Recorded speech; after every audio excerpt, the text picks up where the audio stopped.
네, 안녕하세요. 월사 건강한 주식 투자 생활 대표 반재혁입니다.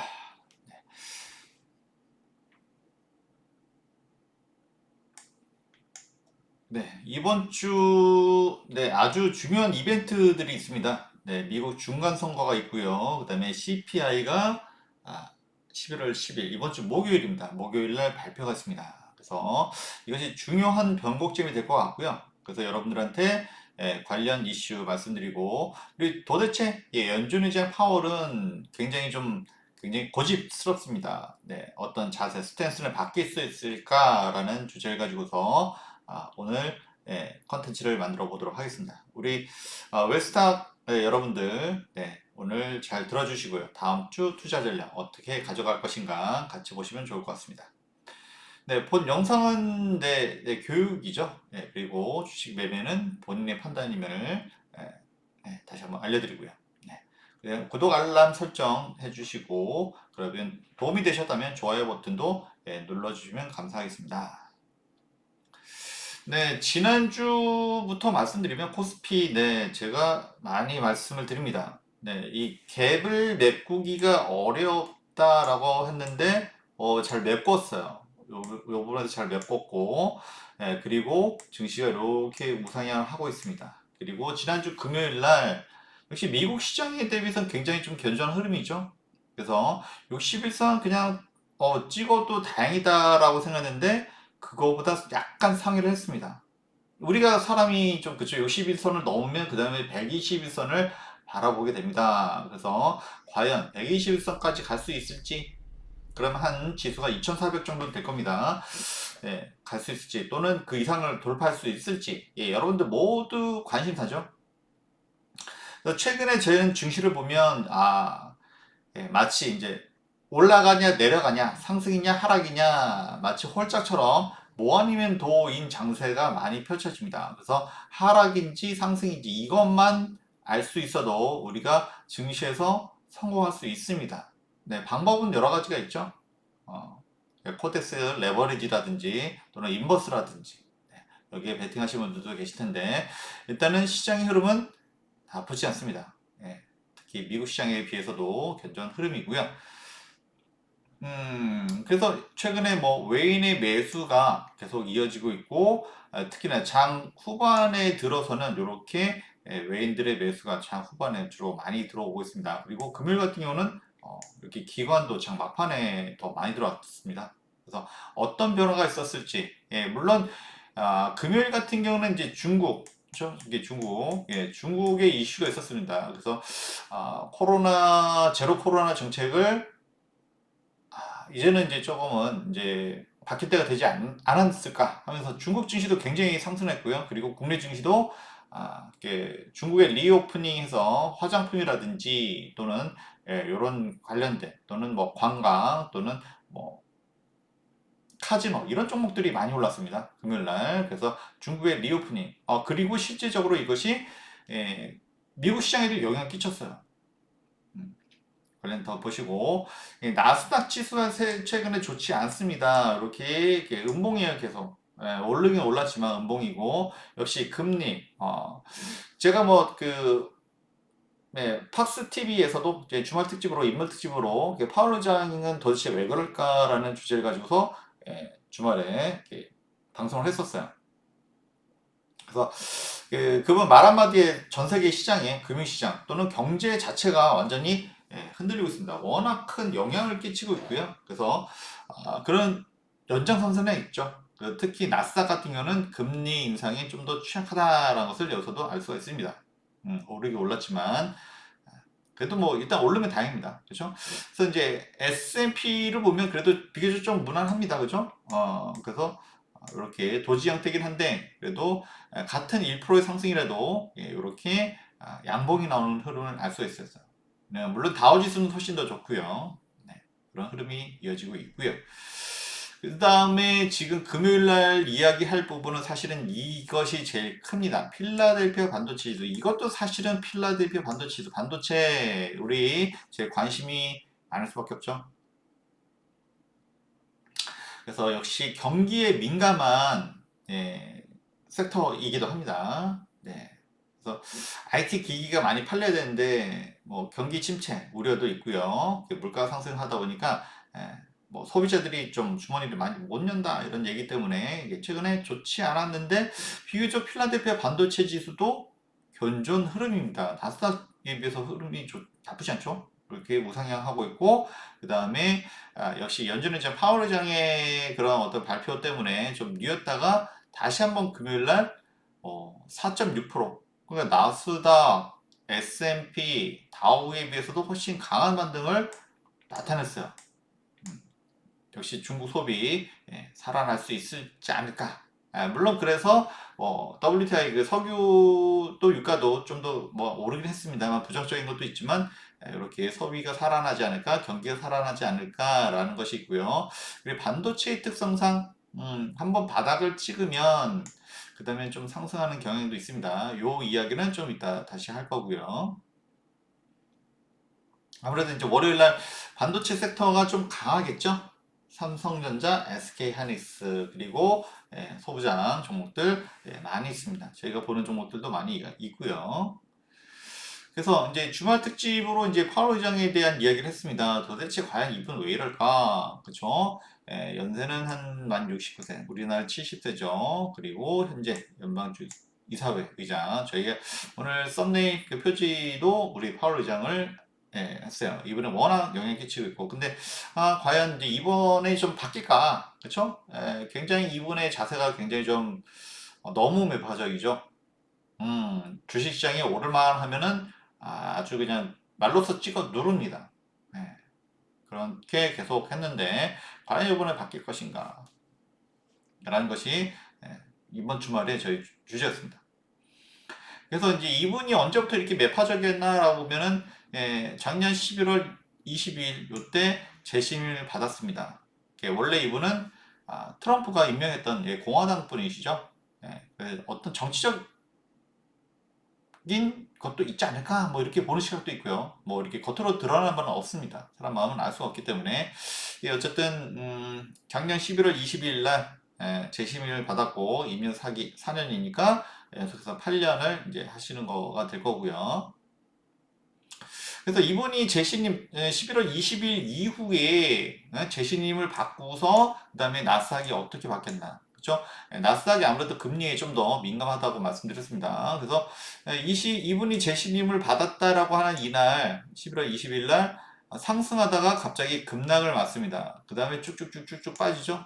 그래서 좀 상승하라 했더니 결국은 이렇게 거의 줄 하락을 맞습니다. 그래서 이분이 이렇게 무서운 분이었나? 사실 그 전까지는 굉장히 비둘기파라고 우리는 시장에서는 알고 있었어요. 그래서 시장적인 그런 분으로 알고 있었는데 뭔가 이제 재신임을 받고 나서 이때부터 뭔가 좀 바뀌었습니다. 그래서 드디어 이제 그 매의 발톱을 드러냈다 이렇게 표현하기도 하고요. 그리고 이제 최근만 들어도 주식 시장이 좀 살아날 하면은 잭슨홀 8월 20일, 26일에도 이분의 어떤 짧고 굵은 그 연설로 인해서 굉장히 급락을 맞았었고요. 그 다음에 9월 FOMC 9월 22일에도 연준 의장 파월의 연설 이후에 이렇게 급락을 맞았습니다. 그리고 뭐 그렇죠? 이번에 11월 2일이죠. 11월 우리나라는 3일인데 이때도 FOMC 발표 이후로 이게 또 급락을 또 맞았습니다. 그래서 이분이 입만 열었다면 이렇게 급락을 맞아요. 그죠? 이분의 어떤 자세, 스탠스는 과연 바뀔 수 있을 것인가라는 것이 이번 주말에 제가 드렸던 이야기고요. 당연히 이분이 그러는 의도는 인플레이션과 싸우기 위해서 그리고 잠재 인플레이션 그죠? 사람들의 어떤 심리적인 부분도 같이 꺾기 위해서 어떤 주식시장이라든지 이런 시장을 저 말로써 꺾는 게 아닐까 이제 이런 건 뭐 당연한 이야기고요. 누구나 알 수 있는 이야기입니다. 그래서 일단은 이분이 일단 중요한 것은 이제 CPI가 이제 뭐 일단 CPI가 결과치가 이게 물가가 좀 잡히는 것 같긴 한데 안 잡히는 부분도 분명히 있다란 말이에요. 이게 고용시장이라든지 이런 부분 아직 잘 안 잡히고 있어서 그래서 이게 참 물가가 왜 이렇게 안 잡히나 이제 지금 고민들이 많은데 일단은 작년 10월부터 급등을 했다는 부분 그쵸? 작년 그러니까 9월까지는 이제 5%대였어요. 5%대도 사실 뭐 예전보다는 상당히 높은 건데 이때는 일시적이다라고 이야기를 하고 있었습니다. 그래서 이때 이제 연준을 파월 의장을 이렇게 비판하는 사람들은 이때부터 먼저 했어야 했지 않느냐. 근데 10월 발표된 11월부터 그렇죠? 11월 예, 11월부터 이때부터 물가를 잡기 위해서 이제는 물가랑 좀 인플레이션과 싸워야 된다 이제 그랬죠. 그래서 그런 와중이었기 때문에 이게 마침 11월에 발표됐죠. 그리고 이제 연준에서도 재신임을 하게 됐는데 도중에 바꿀 수 없으니까 연준 수장을 도중에 바꿀 수 없기 때문에 재신임 받았어요. 그런데도 불구하고 이제 물가는 이렇게 계속 올라갑니다. 계속 올라가고 그리고 물론 이제 3, 4월부터 이때 이제 우크라이나, 러시아 이제 전쟁이 벌어지면서 급 8%, 9%. 사실 이거는 아무도 예상을 못했던 부분이에요. 설마 전쟁이 벌어질까? 이런 부분은 조금 이제 운이 안 좋았다라고도 할 수도 있지만 어쨌든 작년 10월 그러니까 11월에 발표됐던 CPI가 이때부터 급등을 했다라는 부분. 그래서 인플레이션과 싸우기 위해서 연준 의장이었던 폴 볼커까지 소환하면서 강한 의지를 비추곤 합니다. 근데 또 간혹은 이런 의혹을 제기하는 분도 있어요. 원래 트럼프 대통령 때 신임을 받았던 공화당 사람이기 때문에 정치적 의도가 있지 않을까? 네, 그래서 예전에 그 폴 볼커라는 분도 사실은 이제 그분은 원래 민주당인데 카터 대통령 때였죠. 신임 그때 연준 의장이 됐는데 워낙 그때는 70년대, 80년대가 석유 파동이라든지 물가가 너무나 높았던 그리고 경기는 좋지 않았던 굉장히 안 좋았던 시절이었기 때문에 굉장히 금리를 굉장히 높게 올렸어요. 폴 보커 이분은 금리를 한 20% 이상까지 올리면서 굉장히 좀 고금리를 유지했었는데 결과적으로 이분은 민주당 사람이었지만 카터는 좀 인기 없는 대통령이 됐겠죠. 당연히 금리가 이렇게 오르면 그래서 카터 대통령은 당선 연임을 못했어요. 그 다음에 로널드 레이건 공화당 대통령이 되면서 그 다음부터는 이제 물가도 잡히고 그 다음부터는 이제 다시 미국 증시 경제가 살아나는 게 되었습니다. 그래서 지금 파월 의장은 이제 트럼프 대통령에 의해서 되었다가 지금 바이든 대통령에 의해서 인플레이션과 싸우기 위해서는 이분이 있어야 된다라는 것 때문에 다시 재신을 받았는데 결과적으로는 뭐 바이든 입장에서는 지금 달가운 상황은 아니죠. 달가운 상황은 아니고 당연히 물가가 오르고 그 다음에 주시장이 안 좋으면 인기가 없어지죠. 주시장이 살아나고 뭔가 그래야지 우리들도 뭐 주식하는 분만 그런 게 아니라 이게 전반적으로 시장에 현금이 돌아야 여러분들도 여유가 있고 그리고 지금 살만하다 이런 말이 나오는데 지금은 너무 안 좋죠. 그리고 바이든 입장에서는 좀 좋은 건 아닙니다. 그래서 이게 의도하지 않았던 단순히 인플레이션 잡기 위해서 그랬던 어쨌든 현재는 썩 좋지 못한 상황이고요. 그래서 만약에 정치적 의도가 있었다라고 하면 뭐 속은 알 수가 없으니까. 근데 이제 11월 9일 날 드디어 미국 중간선거가 펼쳐집니다.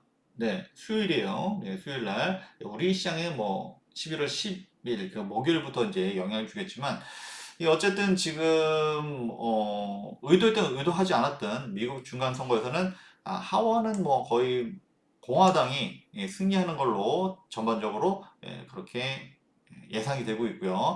상원은 좀 비등비등하다.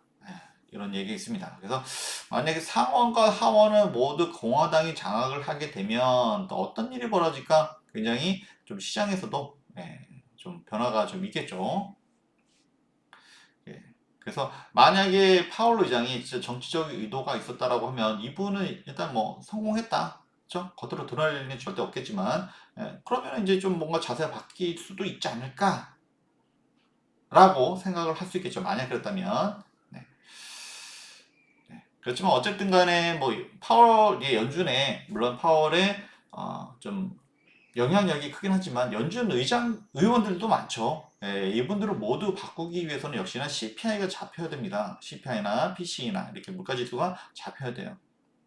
여러 가지 뭐 WTI 그 유가도 잡히는 것 같고 원자재도 잡히는 것 같고 하지만 계속 그 CPI가 수치로 안 잡히고 있죠. 근데 이제 제가 이제 뭐 방송에서도 이제는 공개적으로 얘기하죠. 그래서 이제 올해 11월부터 엽기적 효과가 혹시 나오지 않을까. 그래서 이제 좀 기대를 좀 해보는데 작년에 이제 10월이죠. 그렇게 11월 발표되는 이때부터 이제 6%에서 5%에서 6% 이렇게 쭉쭉쭉 많이 올랐단 말이에요. 그러니까 올해는 수치적으로 작년에 이렇게 많이 올라서 올해는 숫자적으로는 좀 덜 오르지 않을까? 그것이 역기저 효과인데, 그거에 대한 좀 기대.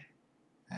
현재까지 사실은 컨센서스는 대부분 8% 초반대, 8.02, 8%, 8.01 막 이렇게 대략은 뭐 중로는 그렇습니다. 근데 간혹 가다가 7%대 7자 앞자리가 7자가 나올 수도 있지 않을까 이제 기대를 좀 해요. 그게 만약에 진짜 앞자리가 7이 나오면 시장은 와 이제 아무리 이제 연준 파월 의장이 그렇게 강경하게 하더라도 이제는 숫자적으로 이제는 물가가 좀 잡히는 게 보이는구나라고 이야기를 할 수가 있겠죠.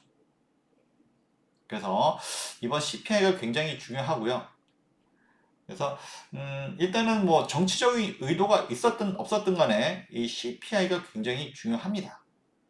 역시 수치로 드러나줘야 뭔가 연준에서도 이제는 이제 금리를 더 이상 많이 올리지 그런 어떤 명분이 좀 사라지죠. 그래서 11월 10일 CPI 굉장히 중요하고요. 물론 너무 낙관적인 기대만 해서도 안 됩니다. 반대의 경우도 대비를 하겠지만 일단은 이렇게 딱 숫자로만 보더라도 작년 10월 그러니까 11월부터죠 발표는 이렇게 쭉쭉쭉 올라가는 거 보니까 이제는 좀 꺾일 때가 되었다 라는 거죠. 우리는 여기서 기대를 가질 수가 있고요. 그리고 뭐 연준에서도 일단 12월에서는 조금은 금리 속도를 그동안 뭐 자이언트 셉이 너무나 이제 뭐 자연스럽게 이렇게 얘기를 했는데 사실 굉장히 큰 겁니다. 이게 결코 이게 작은 거 아니에요. 작은 일 아닙니다. 앞으로는 조금 더 속도도 좀 줄이고 물론 뭐 내년에도 또 이어갈 수 있다라는 얘기가 있는데 이제 4.75냐 또는 5%냐 이제 기준금리가 그건데 또는 5%좀 더 상회하느냐 이건데 어쨌든 앞으로는 그렇게 자이언트 스텝 이렇게 크게 가기는 좀 무리가 있다라는 것은 조금은 좀 안도를 해도 되지 않을까 싶습니다. 일단은 11월 10일 날 CPI 발표 우리한테는 금요일 날 이것이 결과가 나오겠네요. 굉장히 중요하죠. 그래서 CPI 세부 항목 사실 요거 부분을 다 이야기를 뭐 하고는 싶지만 또 시간 관계상 또 너무 기니까 일단은 여기 쉘터라고 되어 있는 뭐 거주비, 주거비 요게 보면은 쭉쭉쭉쭉쭉쭉 한 번도 마이너스가 없어요. 전달 대비해서 한 번도 마이너스가 없는 계속 오르고 있습니다. 근데 이게 문제죠. 그거랑 이제 고용이 계속 올라가니까 고용 지표 너무 좋으니까 서비스, 인건비 이제 여기서 안 빠져요. 그래서 CPI가 또는 PC가 안 잡히는 겁니다. 이제 또는 근원에서 굉장히 또 중요하기 때문에 그래서 이 부분이 지금 이제 CPI가 엽기적 효과로 보면은 조금 이제 수치가 좀 낮춰질 것도 같은데 이렇게 월세죠 렌트 요거랑 주거비 그리고 이제 임금 또는 서비스 이제 이런 부분들이 전달 비해서 마이너스인 적이 없어요. 계속 찌고 계속 플러스예요. 계속 올라간다는 얘기예요. 그래서 이 부분 때문에 조금은 CPI가 덜 잡히고 있다. 그리고 뭐 이렇게 뭐 서비스는 다 인건비죠. 이 부분도 굉장히 안 내려가는 이유 중에 하나입니다.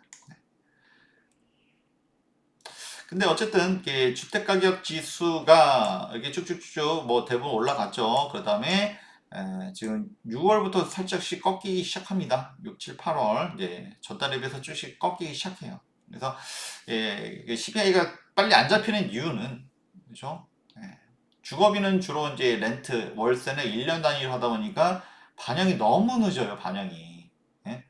집값은 주택 가격은 꺾이고 있는데 이제 이 쉘터 이 부분이 너무 뒤늦게 반영이 되다 보니까 빨리빨리 안 꺾이는 부분. 근데 어쨌든 이게 이번에 11월에도 살짝 좀 기대를 합니다. 사실 기대를 좀 하고 있고요. 그 다음에 12월에도, 그 다음에 내년에도 반영은 결국은 됩니다. 얼른 반영이 안 돼서 그런 것 뿐이죠. 그렇죠? 그리고 이제 임금 인상도 뭐 여기 뭐 자료는 제가 지금 올리지 못했습니다만 그 인건비 상승도 이제 조금씩 꺾이고 있어요. 그래서 이제 미국 시장에서도 이제 큰 회사들이 여러분들이 뭐 많이 들어보시는 뭐 아마존이라든지 큰 회사에서도 또 애플조차도 신규 채용을 이제 많이 좀 줄이고 있죠.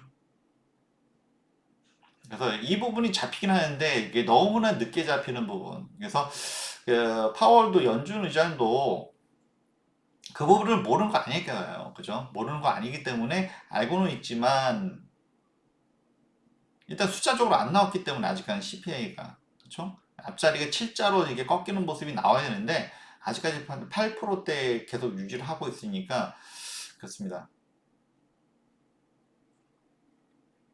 그렇지만 그분들도 이제 숫자에 능하기 때문에 결코 모르는 거 아닙니다. 그래서 중간 선거가 일단은 정치적인 의도가 있었건 없었건 간에 중간 선거가 일단은 이번 주에 끝납니다. 끝나고요. 그 다음에 CPI도 이제는 발표가 됩니다. 네. 중요한 뭐 변곡점이 되겠죠. 그래서 어떻게 될 것이냐. 그래서 11월 이제 중간 선거. 만약에 공화당 이제 하원은 공화당이 승리가 거의 기정사실화처럼 되고 있어요. 일단은 뭐 뚜껑 열어봐야 됩니다. 그렇죠? 그러면은 민주당이 내세웠던 IRA 그렇죠? 법안은 과연 어떻게 될 것인가라는 부분.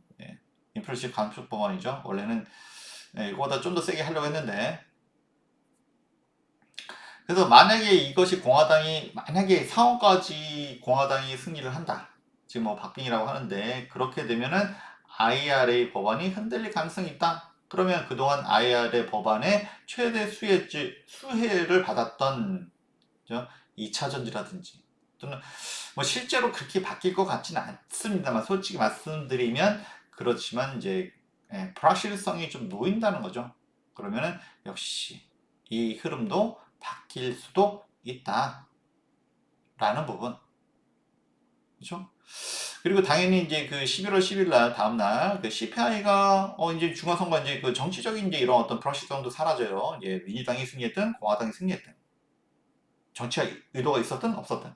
네, 이 불확실성이 사라지고 그 다음에 CPI가 발표가 되는데 만약에 CPI가 진짜 앞자리가 7자리가 나와요. 그러면은 뭐 모든 섹터 당연히 다 좋겠죠. 모든 섹터가. 그렇지만 그 중에서도 에, 낙폭과대죠. 그렇죠? 낙폭, 낙폭, 응? 낙폭과대죠. 그러면서도 이제 실적은 좋았는데도 막 억울하게 눌린 종목들이 많죠. 최근에 사실 막 살짝 살짝 올라오는 모습이 좀 보입니다. 그렇죠? 그래서 낙폭 과대주죠. 실적이나 이런 거 상관없이 그냥 뭐 어떤 매크로적인 이제 시장 전반의 문제 때문에 이제 그 떨어졌던 종목들이 반등이 세게 나왔죠. 그동안은 이제 약간 눈치 보면서 이렇게 올라왔는데 눈치 보고 올라오다가 연준 의장 파월 의장의 말 한마디에 뚝 떨어지고 뚝 떨어지고 계속 이런 모습이었습니다. 근데 만약에 이제 앞자리 7자리 나오면 연준 의장도 이제 자세가 좀 바뀌겠죠. 안 바뀐다면 좀 이상한 거겠죠. 그래서 중요한 변곡성이 나올 가능성이 있다. 그래서 최근에 그래도 우리 시장이 견조했던 이유는 역시 외인들의 수급. 제가 뭐 수급을 가장 중요시 본다라고 말씀드렸어요. 그래서 이제 이제 강달러 때문에 그렇죠. 달러로 봤을 때 우리나라 지수는 대략적으로 지금 이제 달러 환율이 한 1,400원대를 기준으로 보면 그렇죠? 지금 얼마 전까지 2,200대였죠. 2,200대면은 코스피 지수가 한 1,900 정도. 그 다음에 현재 2,300인데 한 2,000 초반, 1,000, 그렇죠? 2,000에서 2,100 이 사이. 강달러의 힘으로 외인들의 한국 시장이 너무 좀 저렴하다. 그래서 쇼핑한다. 근데 뭐 우리 시장만 그런 거 아니라고 했어요. 유럽에 있는 뭐 부동산이라든지 달러로 많이 그런 뉴스도 많이 나오고 있습니다. 상대적으로 이제 많이 저렴해졌기 때문에. 그리고 우리나라 알짜 기업 M&A 나온 것도 이제 외국에서 거의 다 가져간다라고 얘기를 해요. 경쟁이 안 되죠. 달러. 그래서 요즘 뭐 기관보다는 워낙 이제 외인들의 수급이 더 막강합니다. 그리고 이제 한국 증시를 봤을 때도요. 작년 이제 한 6월부터 꺾였죠. 한국 증시는. 그때부터 외인들이 매도를 했어요. 외인들이 떠나면 팔면 우리나라 증시가 빠지고요. 외인들이 사면 올라갑니다. 너무나 이게 뭐 단순화시켜서 얘기할 수도 있습니다만 수급은 저는 굉장히 제일 중요하게 보는 부분이기 때문에 수급이 이렇게 외인들이 계속 매수를 하고 있다. 그렇죠? 얼마 전에 이제 최근에 뭐 미국 증시 특히 나스닥이 많이 안 좋았을 때도 이렇게 조금이라도 계속 사주고 있어요. 이런 부분. 강달러 해서 봤을 때 국내에 들어오는 자금들, 외국계 자금들은 싱가포르라든지 뭐 덴마크 뭐 이런 데 있죠. 좀 장기적으로 보는 그런 자금들이 많이 들어오고 있다고 합니다. 그러니까 지금 증시는 매우 저평가되어 있다. PBR 뭐 이런 얘기 하지 않더라도 굉장히 저평가되어 있다. 그렇기 때문에 강달러의 힘으로 외인들의 매수세가 굉장히 들어오고 있다. 요즘 뭐 기관들이 힘이 없으니까 또 그런 것도 있고요. 그렇다고 하면 최근에는 사실은 2차전지 에너지 솔루션 엔솔 시총 132보다는 2위인 엔솔의 폭발적이죠 지금 현재. 그래서 LG 엔솔 같으면 저희가 상장할 때부터 계속 같이 봤어요. 59만 8천 원 상장 첫날이 최고가였죠. 근데 금요일날 59만 8천 원 찍고 조금 빠졌어요. 윗골이 좀 달렸는데 저도 한 60만 원은 찍지 않을까 했는데 왜냐면 이제 연기금이 워낙 이제 이쪽을 거의 뭐 풀매수했죠. 풀베팅을 했죠. 이쪽에다가 어쨌든 그래서 수익률도 굉장히 높았는데 확실한 그래도 이제 연기금에 이제 매수가 있었기 때문에 이렇게 쭉쭉쭉 올라왔다. 그리고 역시나 외국계 이런 자본들도 뭐 2차전지만큼 성장성이 확실한 섹터가 없거든요. 그죠? 그렇기 때문에 외인들과 연기금 이 힘으로 이렇게 다시 전고점까지 올라왔습니다. 그렇지만 이제 제가 이번 주가 굉장히 변곡점이 될 텐데 2차 전지가 계속 갈 것인가? 그러니까 CPI가 좋아서 전 섹터가 올라가면 그죠? 수급이 아무리 좋아도 한계는 있기 때문에 그동안 2차 전지로 들어갔던 수급들이 그쪽에서 차익 실현을 하면서 다른 섹터로 갈 수가 있죠. 제가 말씀드린 부분은 그런 부분입니다.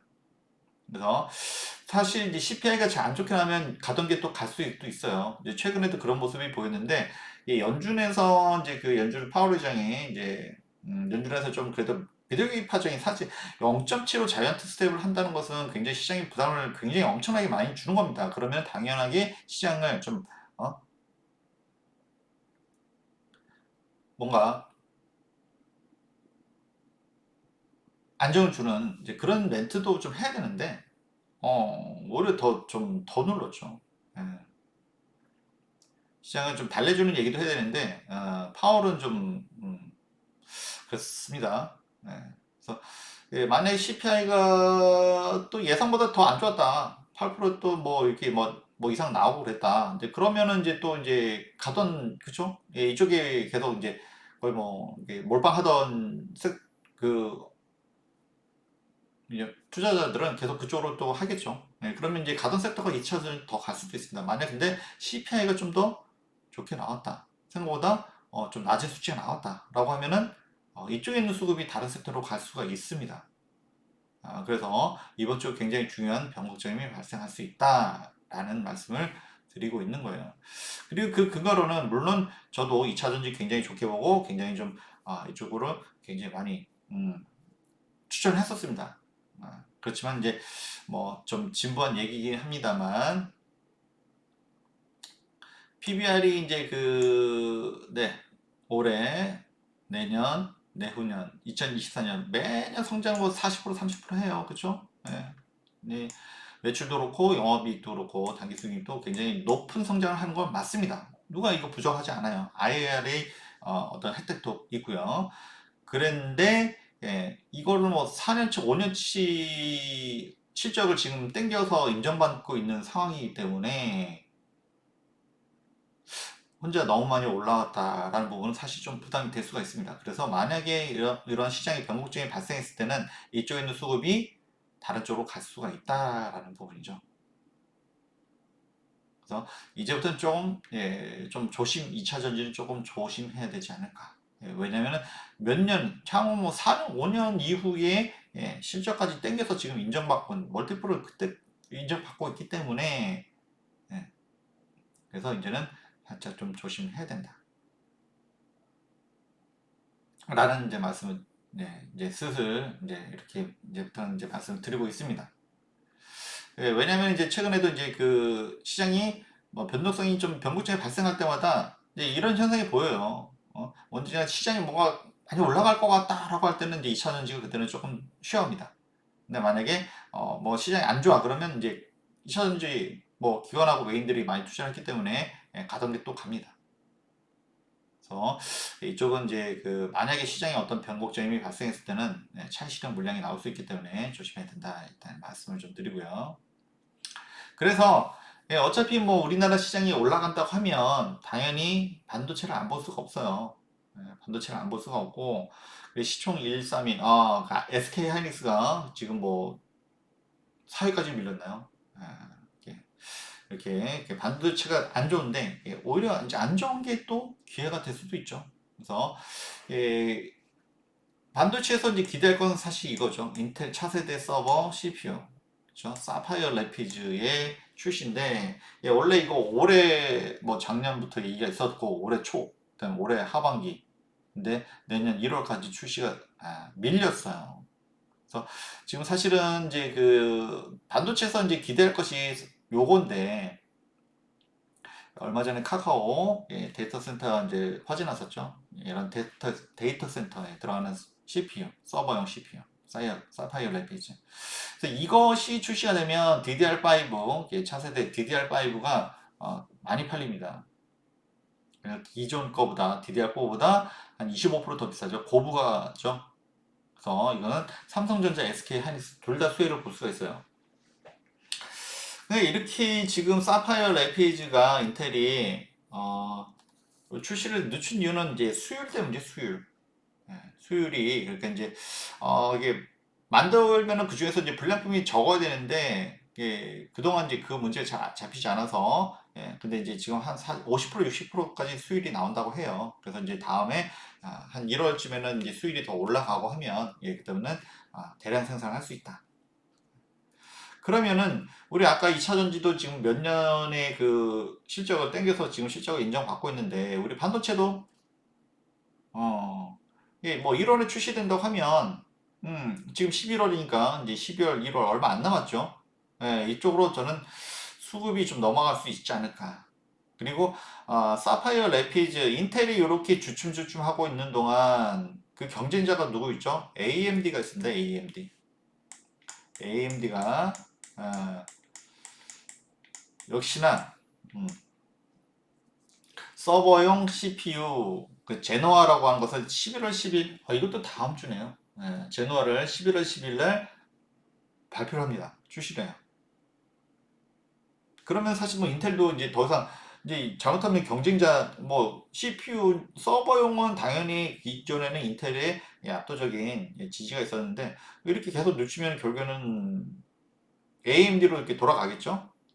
그래서 이제 더 이상 이제 인텔도 늦출 수가 없다. 그래서 저는 뭐 이게 어 메모리 반도체는 뭐 삼성전자, SK 하이닉스 그리고 이제 그 마이크론이라고 미국 회사가 있죠. 그래서 이 삼강을 구축하고 있는데 이 마이크론이 또 이제 또 이번 주말에 차세대 디램을 출시를 또 했다고 합니다. 그래서 마이크로까지 가세를 하면 이제는 이제 드디어 얘네들이 이제 미국의 반도체 업계도 이제 준비가 된 게 아닌가 보고 있기 때문에 음, 어쨌든 좀 판이 좀 커져야죠. 판이 커져야 되는데 삼성전자, SK 하이닉스도 이제는 조금은 물론 이제 바닥 대비해서 좀 올라왔어요. 바닥 대비해서는 이렇게 올라왔습니다. 올라왔는데 지금 뭐 여기 60일, 120선에 걸쳐 있습니다. 걸쳐 있어요. 그렇죠? 근데 어쨌든 삼성전자, SK 하이닉스가 올라가기 위해서는 이 DDR5가 많이 팔려야 되고요. 이제 그러기 위해서는 역시나 인텔의 사파이어 레피지가 출시가 돼야 됩니다. 안 그러면 진짜 뭐 AMD로 넘어갑니다. 이쪽도. 예. 그래서 이제 요 부분, 그래서 반도체, 이게 만약에 다음 주 시장에 변곡점이 발생한다라고 하면, 그리고 또 아까 처음에 뭘 봤죠? 필라델피아 반도체 지수가 금요일 날 4% 넘게 급등을 했습니다. 그런 걸 봤을 때는 월요일 날 내일 반도체가 아무래도 섹터가 좀 뜨겁겠죠. 음. 그래서 이제 삼성전자, SK 하이닉스, 특히 SK 하이닉스 같은 경우는 지금 뭐 이제 4분기에 뭐 마이너스, 그러니까 이제 어 그러니까 마이크론하고 SK 하이닉스는 이게 디램에 이게 메모리 반도체가 이제 재고가 쌓이니까 이제 좀 투자를 좀 줄인다고 했는데, 근데 삼성은 이제 그러지 않겠다, 일부러 줄이지 않겠다 하면서 이제 사실 더 이렇게 더 빠졌습니다. 그래서 이제 뭐 4분기에 뭐 마이너스 실적이, 그 영업이익이 이렇게 적자 날 수도 있다, 이런 이야기까지 나오면서 좀 많이 빠졌는데, 일단 그 사파이어 레피즈 이제 요거의 모멘텀이 아무래도 영향을 좀 끼치지 않을까 싶고요. 그래서 이제 DDR5도 관련주들이 또 있죠. 요거는 또 내일 다시 한번 말씀을 좀 드릴 것 같은데, 어,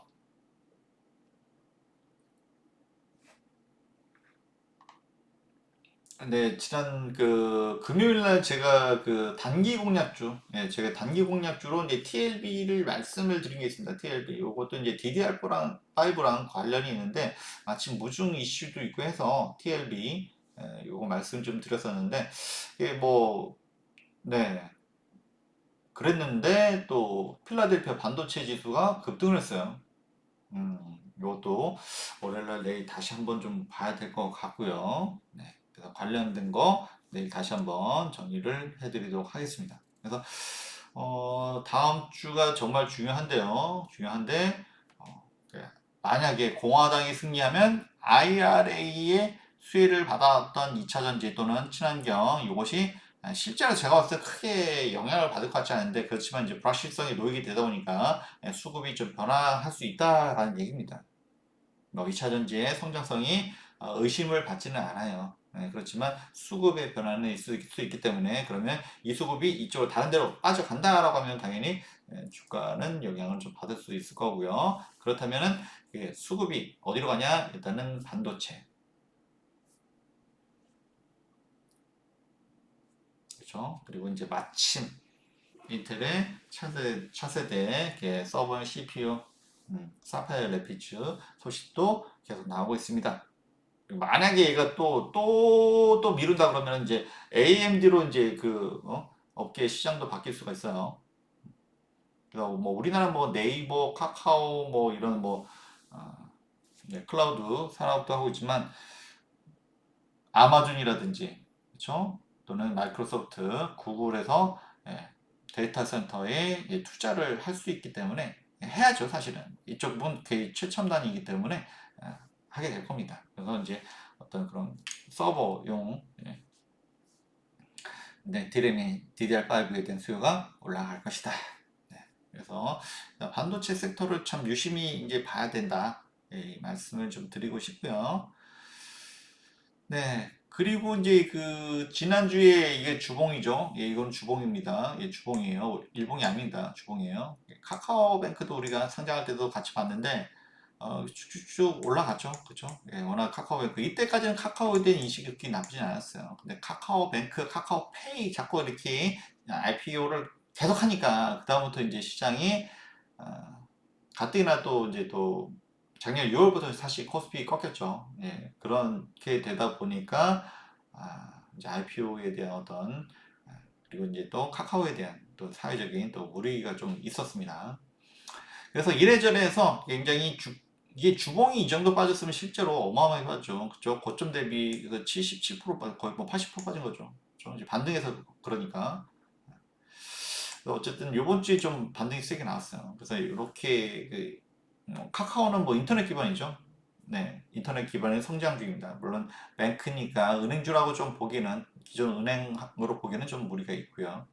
이렇게 반등이 나왔다는 것은 이제는 좀 분위기가 조금 바뀌고 있다라는 것을 좀 알 수가 있죠. 네, 카카오뱅크 네, 최근에 기관 수급도 좀 들어오고 있습니다. 그리고 이제 네, 반도체에서 인터넷 그런 네이버 카카오는 뭐 기본이고요. 예, 거기에 뭐 이 게임, NC소프트, 네. 그래서 게임 종목들도 네, 굉장히 그동안 이제 돈을 많이 벌었죠. 게임 회사들이. 그래서 뭐 NC소프트 같은 경우는 뭐 한때 뭐 100만 원 이상까지 올라갔었습니다만 현재 뭐 이제 40만 원대, 이제 30만 원 초반까지 내려왔다가 쌍바닥 찍고 최근에 흐름이 이렇게 좋아요. 최근에 또 기관 수급이 잘 들어오고 있고 네, 그렇습니다. NC소프트. 그래서 만약에 그렇죠? 이게 얼마나 탄력적이냐, 그러니까 사실은 올라가고 내려가는 것도 문제지만 얼마나 탄력적이냐라는 부분에 있어서는 시장의 변동성이 생기면, 변곡점이 오면, 그리고 특히나 이제 CPI가 좀 좋게 좀 숫자가 나오면 이쪽은 좀 많이 올라갈 수 있겠죠. 그래서 제가 이제 봐야 되는 것은 이제 낙폭 과대주. 실적이 나빠서가 아니라 실적은 굉장히 좋았는데 예? 시장이 안 좋아서 그렇죠? 이런 종목들 잘 봐야 된다 말씀드렸고 사실은 H소프트가 그런 종목 중에 하나입니다. 그렇죠? 이 H소프트도 굉장히 자산이 많죠. 부채는 낮고 워낙 회사가 게임에서 돈을 많이 벌어서 그리고 유보율은 높고 현금성 자산을 많이 가지고 있고요. 그러면서 여기저기 활발하게 투자를 합니다. 그래서 만약에 이제 주말에 제가 뭐 비트코인 이제 요것도 좀 보니까 조금 슬금슬금 올라오죠. 그래서 이제 어떤 이런 위험성 자산에도 어떤 투자를 하려는 물론 이게 시장이 확 바뀌냐 또 그렇지 않느냐는 좀 확인을 좀 해야 되긴 합니다. 만 어쨌든 그런 흐름이 살짝 나오고 있다.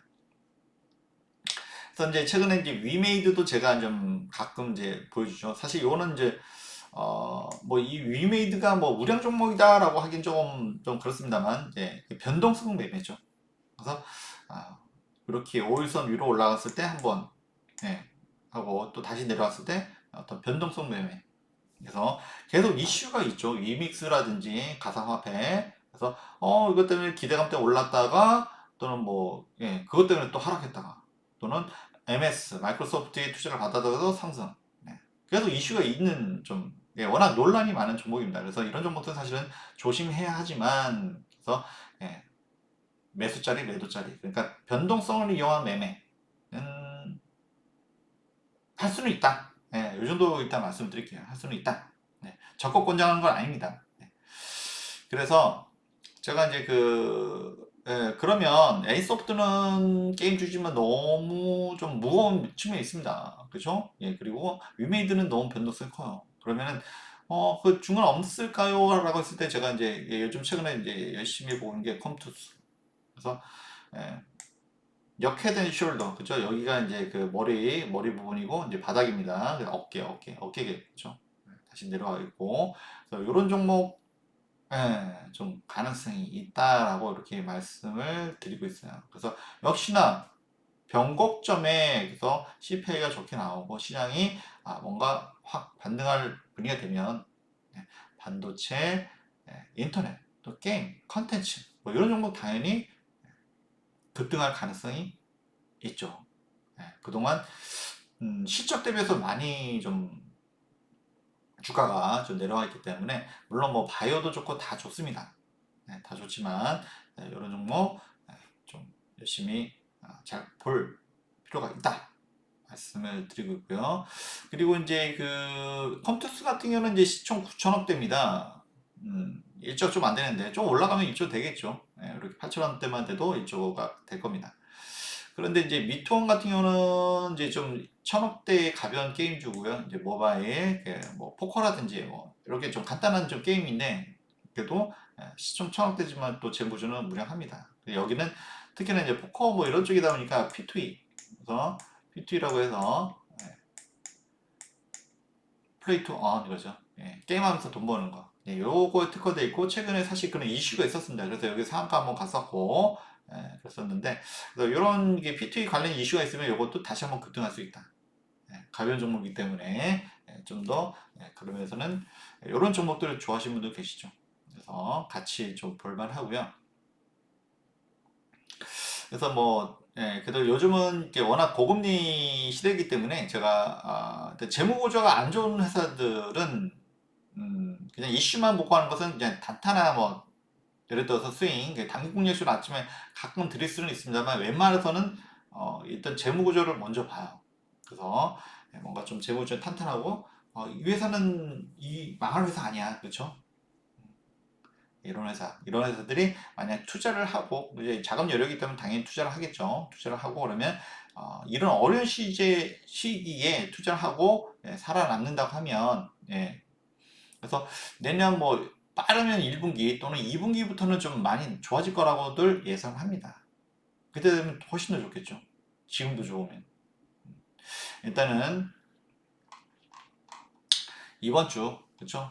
중간 선거, 중간 선거가 있고요. 그다음에 CPI. 그래서 뭐 중간 선거는 아무튼 이제 정치적이니까 이제 그런 성향에 따라서 좀 갈릴 것이고요. 그리고 만약에 공화당의 승리가 된다고 하면 상원 하원 그러면 민주당이 내세웠던 ILA 법안은 흔들릴 수 있을 것인가? 요거에 대해서 그러면 그동안 수혜를 봤던 섹터들은 조금은 눌림목이 좀 나올 수가 있고요. 그다음에 뭐 현대차 뭐 제가 말씀을 안 드렸습니다만 좀 IRA 악재였죠 사실 그죠? 기대를 했는데 악재였어요. 그렇다고 뭐 실적이 나쁜 것도 아닌데 뭐 자동차는 오늘 제가 뭐 말씀을 드리진 않았습니다만 자동차도 같이 한번 현대차, 기아차 실적이 나쁜 건 아닙니다 현재까지. 그래서 그것도 같이 좀 보면 좋을 것 같고요. 그리고 진짜 CPI가 이게 사실 더 중요하죠. CPI가만 요거만 이제 수치가 좋게 나오면 더 이상 연준도 그렇게 고압적인 자세로 하진 않을 테니까. 그리고 이분들도 뭔가 일부러 시장을 뭐 파괴하려고 그런 건 아니겠죠. 근데 이제 미국 시장이 워낙 좋으니까 그래서 이제 그게 뭐 고용 시장이 너무 좋기 때문에 경기 침체가 오더라도 그렇게 크지 않을 거다라는 또 전망이 또 나오고 있습니다. 그래서 어쨌든 간에 우리가 이것이 또 기회가 되는 겁니다. 그죠? 그동안 실적은 좋고 잘 하고 있는데 주가는 좀 많이 빠진 종목들이 엄청 많습니다. 그죠? 제가 오늘 뭐 말씀드린 종목 외에도 굉장히 좀 많아요. 그래서 이런 종목들은 기회가 될 수 있다. 그래서 우리 저 웨스탁 여러분들 힘내시고요. 이번 주 그동안 잘 지내왔습니다. 그렇죠? 그래서 앞으로도 좋은 시장 충분히 기회가 될 것입니다, 여러분들. 힘내시고요. 그래서 전 다음 주에 다시 또 찾아뵙도록 하겠습니다. 여러분들 네, 구독 설정 해주시고요. 그리고 좋아요도 눌러주시고 알람 설정도 해주시면 좀 더 빨리 볼 수가 있죠. 그래서 저는 웰스타 여러분들이 시장에서 승리하시고 제가 캐치프레이즈로 내세우는 건강한 주식 투자 생활 꼭 이루시길 바라겠습니다. 네, 오늘 감사합니다. 네, 다음 시간에 또 좋은 내용으로 또 찾아뵙도록 하겠습니다. 네, 감사합니다.